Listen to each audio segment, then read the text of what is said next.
I do hope that kids experience this as the same way I did, well, except with the being pooped on, but that they enjoy the process of seeing how where milk comes from and how it gets processed and made into ice cream. It's basically a journey, not just for Chuck, but also a journey for the milk itself. And I just hope that kids really learn and are entertained by this as much as I was, because I thoroughly enjoy this whole process.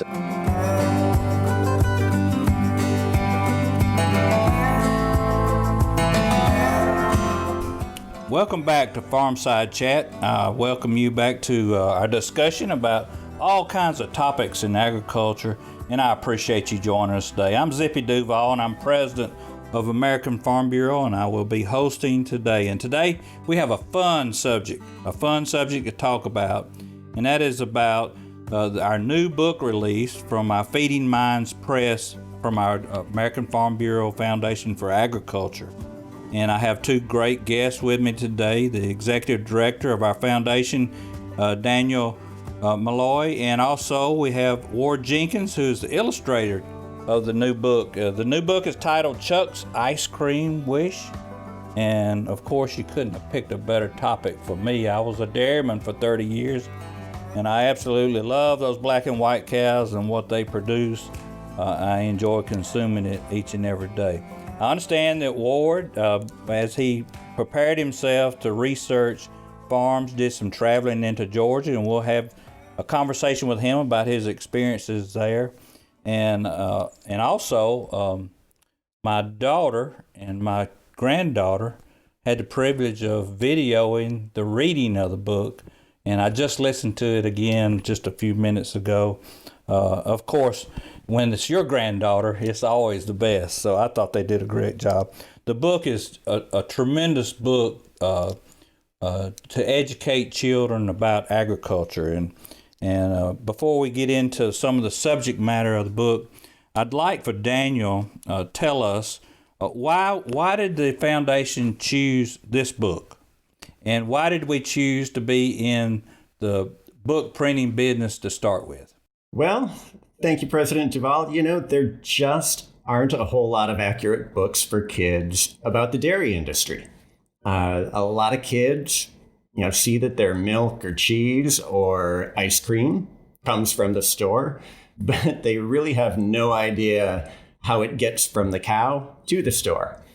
So when the manuscript for Chuck's Ice Cream Wish was submitted, we knew that we had a really fun and fresh take on dairy.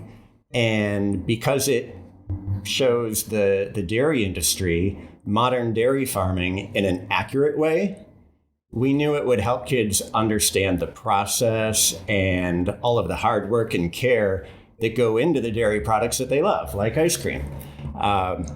In general, there's just not a lot of accurate books about agriculture.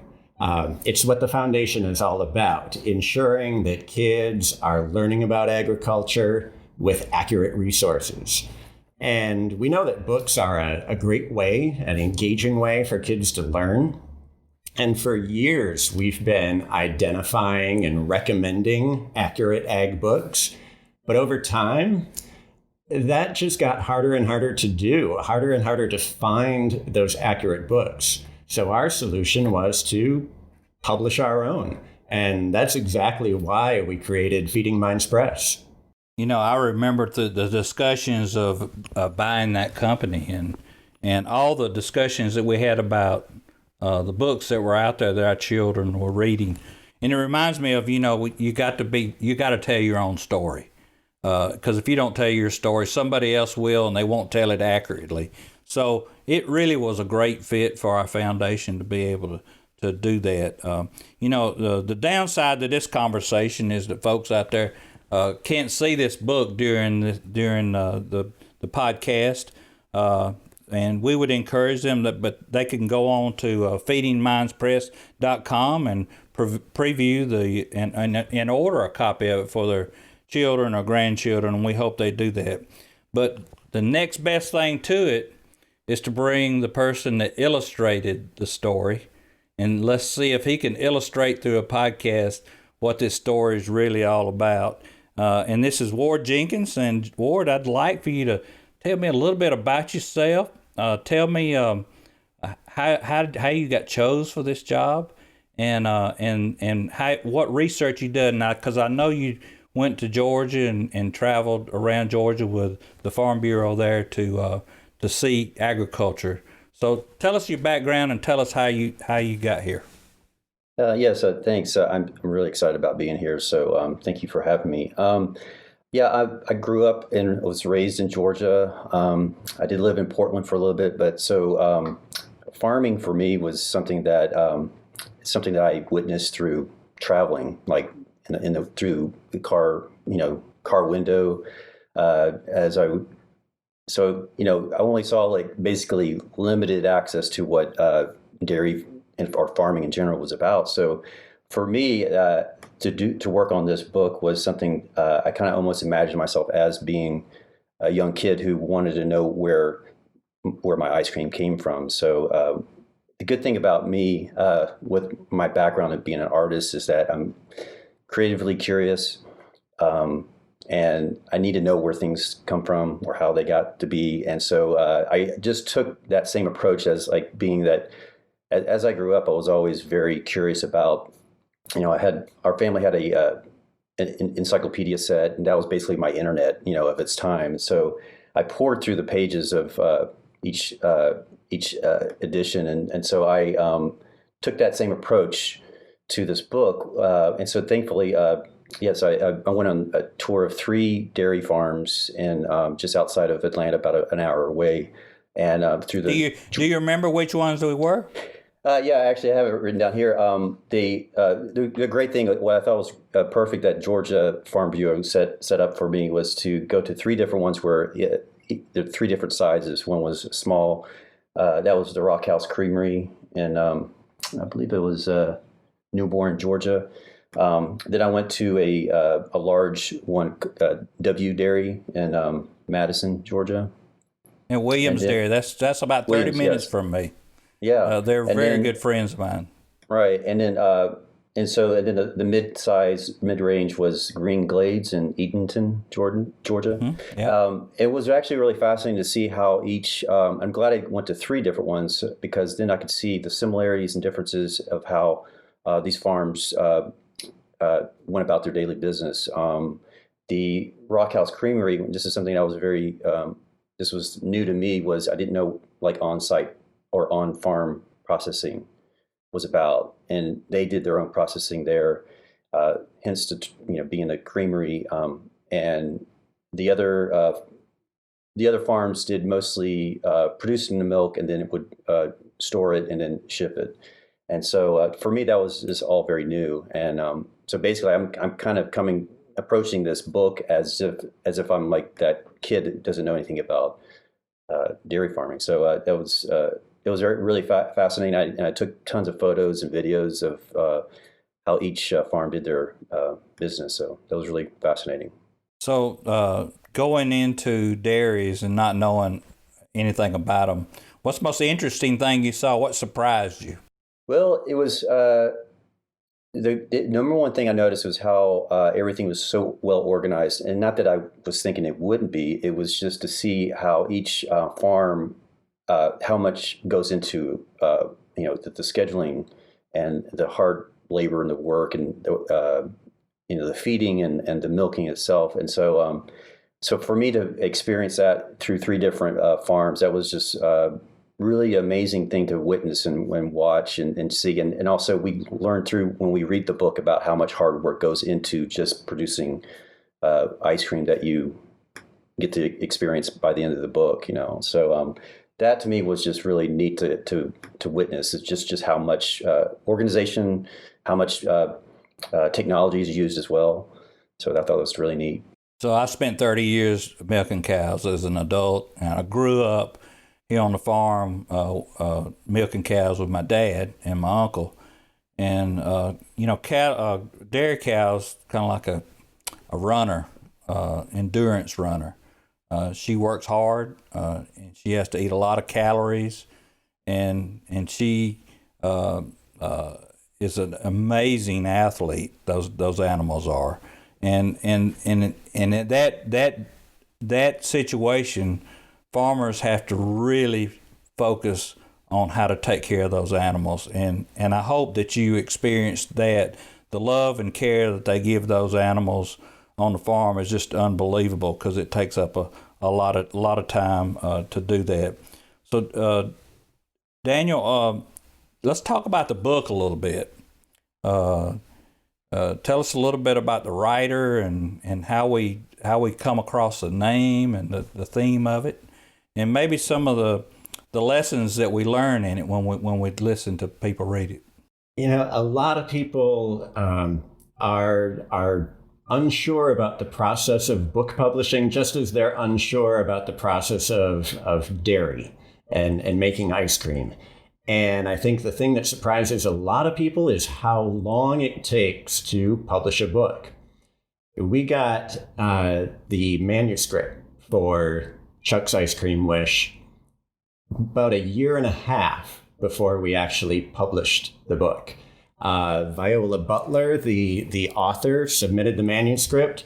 And from there, once we chose it, once we knew that we had a winner on our hands, it went through a series of editing. And so we hired an editor to work with the actual manuscript. We hired Ward to illustrate.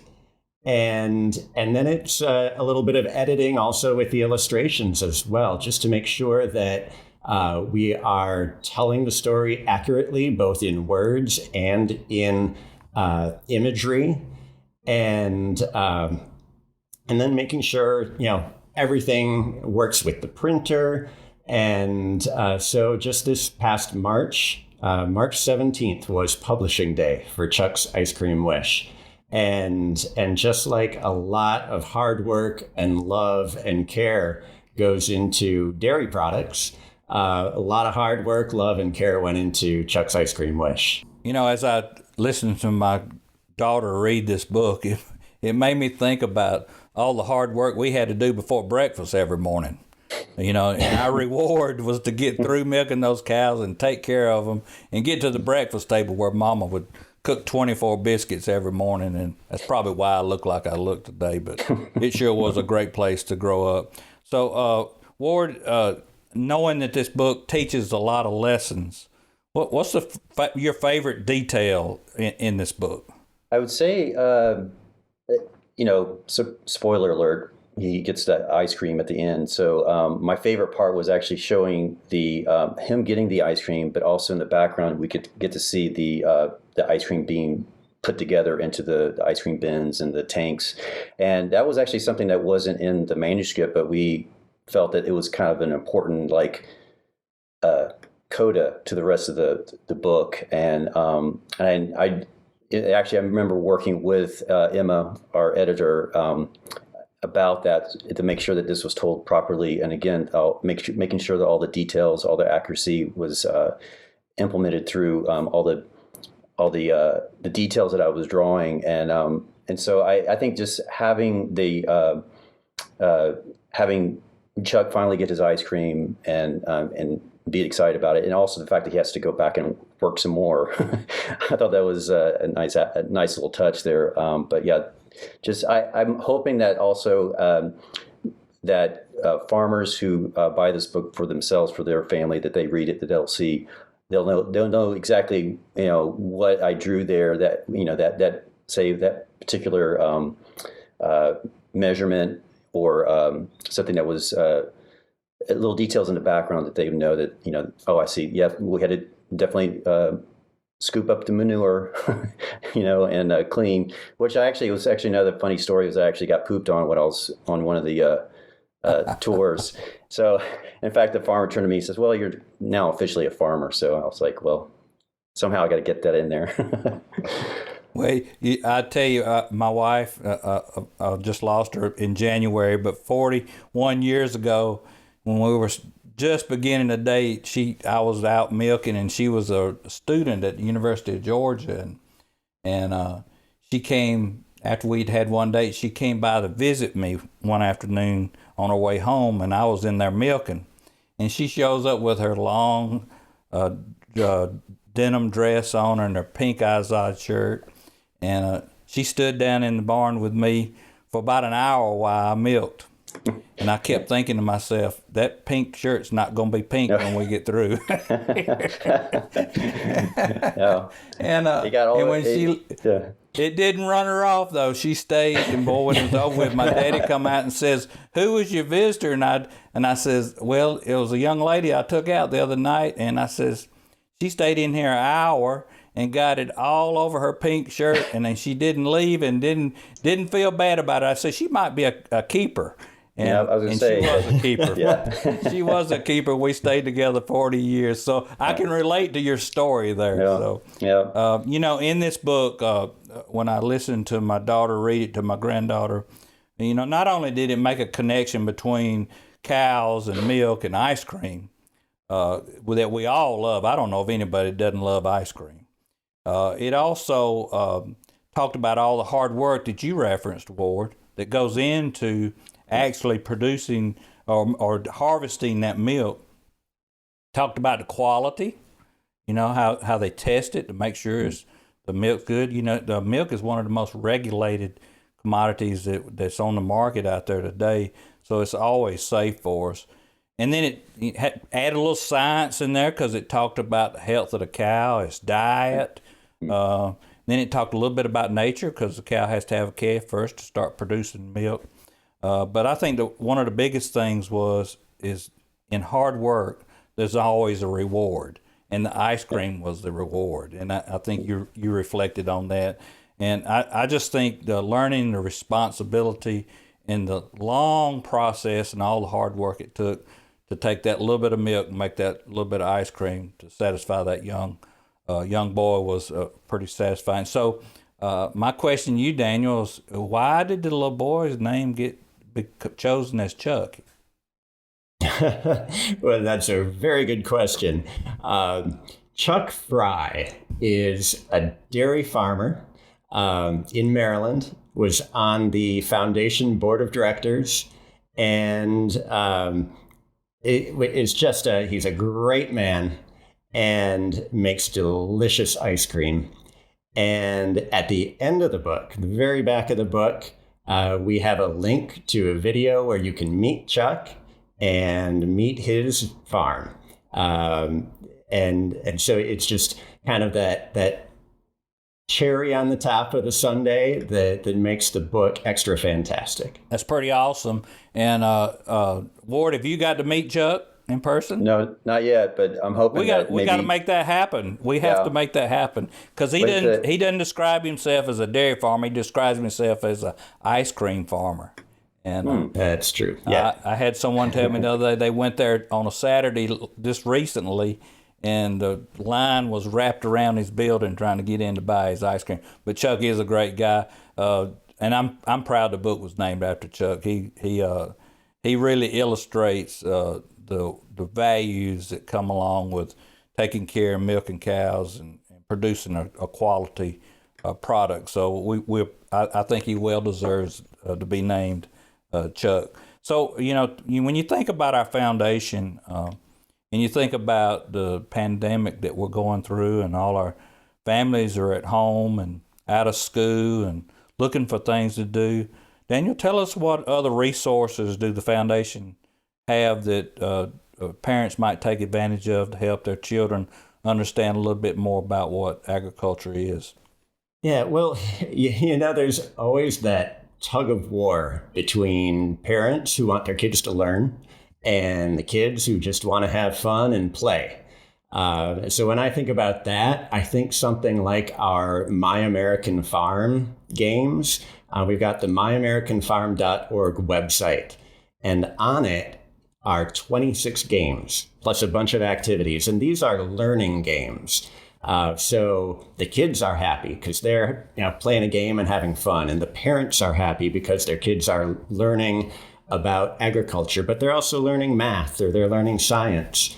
For those kids who like STEM activities, and that's science, technology, engineering, and math, our Purple Plow Challenge has a lot of fun activities for them as well. For kids who just like to read. There is Chuck's Ice Cream Wish, but we also have other books too. So really for any kid of any age, any activity interest or subject interest, we've got something for them. It's really a great feeling to know that when kids are at home, and the parents want them to learn or want them to be active, we've got something that they can use. Super easy to find too. If you go to our main website, agfoundation.org, that's where you can find all of it. And it's really something for everybody. So what about when the kids are back in school? Is there a way for teachers to have lesson plans? You bet. We've got a lot of lesson plans. We've got actual curriculum that the teachers can use. We've got activities that they can do in the classroom or after school. The Purple Plow Challenge is a great one for a little bit older kids. But the books and different activities that we've got are for any grade level. So Ward, after going through this experience, have we left out anything you'd like to share about this book that might encourage someone to purchase one or share it with someone else? I think we pretty much covered it all, but I do hope that kids experience this as the same way I did, well, except with the being pooped on, but that they enjoy the process of seeing how where milk comes from and how it gets processed and made into ice cream. It's basically a journey, not just for Chuck, but also a journey for the milk itself. And I just hope that kids really learn and are entertained by this as much as I was, because I thoroughly enjoy this whole process. And I'm hoping that, crossing fingers, that we do more. Yeah, and Ward, I can't imagine why they wouldn't enjoy the illustrations you made. Did a fantastic job. Thank you. Portrayed it in a wonderful way. I'm Old Dairyman, and I was proud of it. So, good. That right there, I've done my job. You make Old Dairyman happy, you've done pretty good. Good. So, because we're always complaining about something. But you did a great job. We appreciate Thank you. the work I'm you glad. did It's very much of an honor there. So, Daniel, we don't print books for free. And we can't teach children about agriculture without having some great supporters around the country. So let's talk a little bit about how someone might help our foundation teach children about where their food comes from and making our industry stronger in the future. We've got our books and our resources, many of which we do sell, on our website, but we've got hundreds of free resources too, and it does take money to produce those, to create them, to write them, to illustrate them, and then to distribute those. So the number one thing that I like to tell folks is, if they can afford it, to make a donation to the foundation. That they're not only going to help a kid understand agriculture now, but many years into the future too. And if they are a farmer or rancher, when the kids are back in school, visit the classroom. Kids love to actually get to meet a real live farmer. So something that kids, especially in urban schools, really don't get a chance to do. So when they can meet and ask questions of somebody like Chuck, who is on the farm every day, it really is something special for them, and it makes agriculture real in a way that it just can't in other ways. So whether it's donating to the foundation, whether it's volunteering, getting into the classrooms, talking about agriculture, talking about the accurate resources that we have, all great ways of helping the foundation. What if I know someone that loves to write stuff for children? How do they maybe put in a manuscript that you might consider? I'm glad you asked. We've got a lot of budding writers out there. We have a recorded webinar available from Feeding Minds Press called Picture Book 101. It's a primer on how to write a good manuscript that could be considered by Feeding Minds Press. And if you've got something that you've written we encourage you to submit it. And information on how to do that is on the website as well, feedingmindspress.com. Well, thank you, Daniel. We appreciate the work you do in our foundation and leadership you provided. And Ward, we want to thank you for doing such an outstanding job illustrating Chuck's Ice Cream Wish, and I hope that we can maybe find another story that you can illustrate for us in the near future. I told everyone this was going to be fun, and it has been fun. There's nothing more enjoyable than seeing the light glimmer in a child's eye when you tell them a story or read them a book. And I promise you, parents, if you're listening to this and you want a great book to read to your children or grandchildren, just try Chuck's Ice Cream Wish. I think you'll be very pleased with it. This is Zippy Duval, President of American Farm Bureau at Farmside Chat. Looking forward to everybody sharing this book with everybody. Thank you. God bless you.